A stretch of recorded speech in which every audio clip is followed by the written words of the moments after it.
ये जो आपने अभी स्टूडेंट को गाते हुए सुना, इस एक गाने ने पूरे केरल में एक बड़ी पॉलिटिकल डिबेट छेड़ दी है। दरअसल ये मामला है 8 नवंबर का, जब एर्नाकुलम बेंगलुरु वंदे भारत एक्सप्रेस का इनॉग्रेशन हुआ। ये इवेंट खत्म होते ही स्कूल के कुछ स्टूडेंट ने मलयालम में एक गीत गाया, जो भारत माता की वंदना के लिए गाया जाता है। अब कंट्रोवर्सी इस गाने को लेकर नहीं है, बल्कि इसीलिए है क्योंकि यही गीत आरएसएस की शाखाओं में भी गाया जाता है। ये बात सामने आते ही केरल गवर्नमेंट और ओपोजिशन दोनों ने इस पर आपत्ति जताई। कुछ लोगों का कहना है कि गवर्नमेंट प्रोग्राम में ये पॉलिटिकल सॉन्ग नहीं गाना चाहिए, जबकि दूसरी तरफ कई लोग पूछ रहे हैं क्या भारत में रहते हुए भारत माता की स्तुति करना भी गलत है।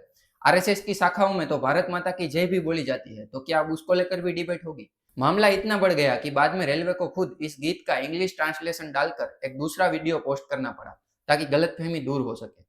सोचिए, हमारे देश में जहां पॉल्यूशन, जॉब और एजुकेशन पर डिबेट होनी चाहिए, वहीं पूरी डिबेट इस बात पर हो रही है कि यह गीत क्यों गाया गया। और अगर मैं अपना पर्सनल ओपिनियन दूं, तो हमें बड़े गर्व के साथ भारत माता की जय बोलनी चाहिए, और भारत माता की वर्शिप करता हुआ कोई भी गीत हो तो उसे गाना चाहिए।